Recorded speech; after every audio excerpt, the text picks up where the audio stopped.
നടന്നു വരുന്ന ഗർഭിനെ കണ്ടുകൊണ്ട് പാവം തോന്നി ഓട്ടോയിൽ കയറ്റിക്കൊണ്ടുപോയ യുവാവിന് എന്താ സംഭവിച്ചെന്ന് കണ്ടു നോക്കിയേ.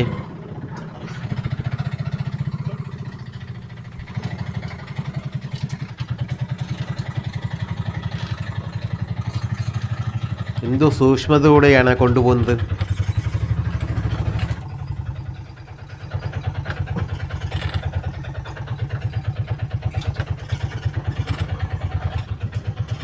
എവിടെന്നാ വരുന്നേ?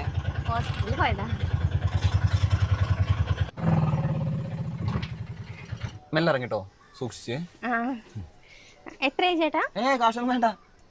അല്ലല്ല ഞാൻ കാശ് കൊണ്ടൊന്നല്ല, കാശ് കൊണ്ടൊന്നല്ല നമ്മൾ ചെയ്തു. നല്ല മനസ്സിലാക്കാറുണ്ടല്ലോ. എന്നാ ശരി. ഓക്കെ. എന്താടി ഹോസ്പിറ്റലിൽ പോയിട്ട്? അതൊന്നുമില്ല, ഗ്യാസ് കൊണ്ട് വയറ് വീർത്താന്നാ പറഞ്ഞേ.